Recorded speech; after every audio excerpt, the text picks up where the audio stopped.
अभूतपूर्व होगी प्रधानमंत्री नरेंद्र मोदी की जनसभा, मुख्यमंत्री ममता बनर्जी रद्द कर सकती हैं अपनी जनसभा, यह कहकर अमित मालवीय ने मचाई सनसनी। आगामी 22 तारीख को हुगली जिले के डनलप शाहगंज फुटबॉल ग्राउंड में प्रधानमंत्री नरेंद्र मोदी की एक प्रस्तावित जनसभा होनी है, जिसको लेकर तैयारियां जोरों पर है। यह जनसभा कई महीनों में अहम मानी जा रही है।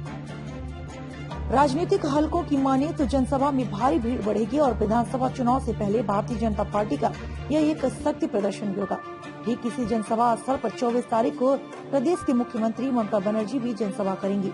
दोनों पक्षों की तरफ से तैयारियां जोरों पर है और दोनों पक्षों के ही नेता प्रशासनिक अधिकारी लगातार जनसभा स्थल का सुरक्षा जायजा ले रहे हैं। वहीं गुरुवार को जनसभा स्थल का निरीक्षण करने पहुंचे भारतीय जनता पार्टी के इंफॉर्मेशन एंड टेक्नोलॉजी के राष्ट्र प्रमुख अमित मालवीय ने संवाददाताओं को बताया कि प्रधानमंत्री की जनसभा अभूतपूर्व होगी और पीएम की जनसभा को देखकर सीएम अपनी जनसभा रद्द कर सकती हैं। उन्होंने कहा कि पीएम की जनसभा लेकर लोगों में भारी उत्साह है और इस बार बंगाल में सत्ता परिवर्तन निश्चित है।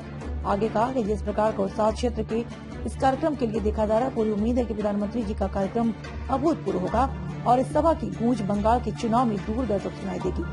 बुधवार को मुर्शिदाबाद पश्चिम बंगाल राज्य के श्रम विभाग के मंत्री जाकिर हुसैन पर हुए हमले पर अपनी प्रतिक्रिया देते हुए अमित मालवीय ने कहा कि मुख्यमंत्री को इस मामले की एनआईए से जांच करवानी चाहिए।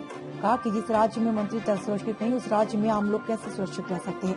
और यह भी कहा कि पश्चिम बंगाल में भाजपा के 130 से अधिक कार्यकर्ता ममता बनर्जी की कुंठा राजनीति की भेंट चढ़ा दिए गए हैं। प्रदेश में लॉ एंड ऑर्डर सिचुएशन के लिए होम मिनिस्टर की जिम्मेदारी है और मुख्यमंत्री यहाँ की गृह मंत्री भी है, तो ममता बनर्जी को यह जवाब खुद को देना है और बंगाल की जनता उनको जवाब चुनाव के समय देगी।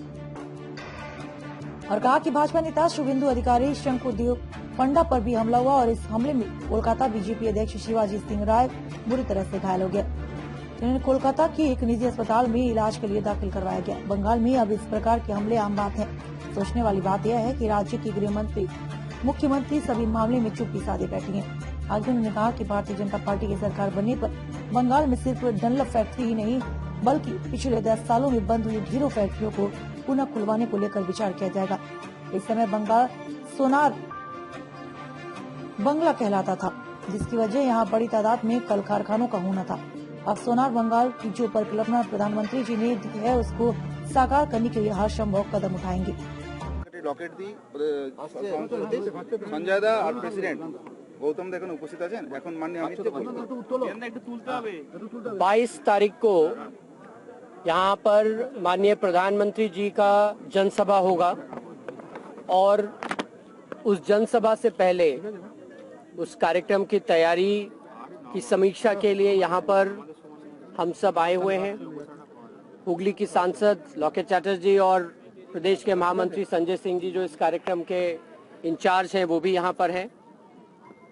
जिस प्रकार का उत्साह इस क्षेत्र में इस कार्यक्रम के लिए देखा जा रहा है, मुझे पूरी उम्मीद है कि प्रधानमंत्री जी का कार्यक्रम अभूतपूर्व होगा और इस सभा की गूंज बंगाल के चुनाव में दूर दूर तक सुनाई देगी। काल मुर्शिदाबाद में जो हुआ, एक ऊपर हमला हो गया।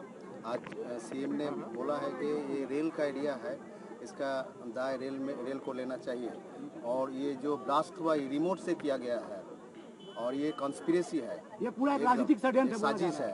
क्या बोलेंगे? भाजपा के इस प्रदेश में 130 से अधिक कार्यकर्ता मारे गए हैं और उनके लिए सीधी तौर से टीएमसी और ममता बनर्जी जिम्मेदार हैं। प्रदेश में law and order situation home minister की जिम्मेदारी है और मुख्यमंत्री यहाँ की गृह मंत्री भी हैं। तो ममता बनर्जी को ये जवाब खुद को देना है और बंगाल की जनता उनको जवाब चुनाव के समय देगी। रेल के एरिया में अगर ये ऐसा होता है तो रेल दफ्तर से कोई अभी तक कोई पुष्टि नहीं की गई। रेल का जो मिनिस्टर है उन्होंने भी कुछ नहीं बताया। क्या कहेंगे? जैसा मैंने आपको बताया कि ये पहली ऐसी घटना नहीं है। कल ही के दिन हमारे नेता शुभेंदु अधिकारी जी, सुखदेव देव और श्याम जी पे भी हमला हुआ और इस प्रकार के हमले आम बात हैं। तो किस इलाके में हमला हुआ ये विषय नहीं है। विषय ये है कि ऐसे हमले क्यों हो रहे हैं और ममता बनर्जी की सरकार इन हमलों पे चुप्पी क्यों साधे हुए है।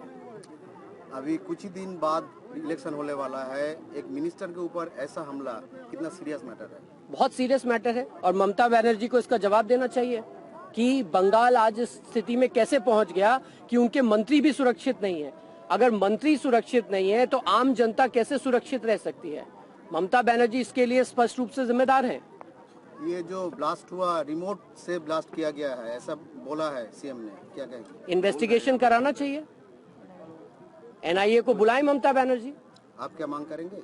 हम ममता बनर्जी से मांग कर रहे हैं कि प्रदेश को सुरक्षित करें। वो यहाँ की मुख्यमंत्री और गृह मंत्री हैं, क्या कर रही हैं पिछले 10 साल से? वो जिम्मेदार है। हम यहाँ प्रधानमंत्री जी की सभा के लिए आए हैं और उस सभा की सफलता इतनी अभूतपूर्व होगी कि शायद मुख्यमंत्री जी अपना कार्यक्रम ही कैंसिल कर दें। प्रधानमंत्री आ रहे हैं, क्या वो खुलने का कोई आशा है? कोई उपेक्षा की आशा की जा सकती है? यही फैक्ट्री नहीं, हुगली में ऐसी तमाम फैक्ट्रियां हैं जो पिछले 10 सालों में बंद हो गई हैं। यहाँ पे कोई विकास का काम नहीं हुआ है, कोई नई इंडस्ट्रीज नहीं लगी हैं, युवाओं के लिए रोजगार नहीं है। जब भारतीय जनता पार्टी के नेतृत्व की यहाँ सरकार बनेगी तो इन सारे विषयों पे चर्चा होगी और सोनार बांग्ला की जो परिकल्पना प्रधानमंत्री जी ने दी है उसको साकार करने के लिए हर संभव प्रयास और कदम उठाए जाएंगे।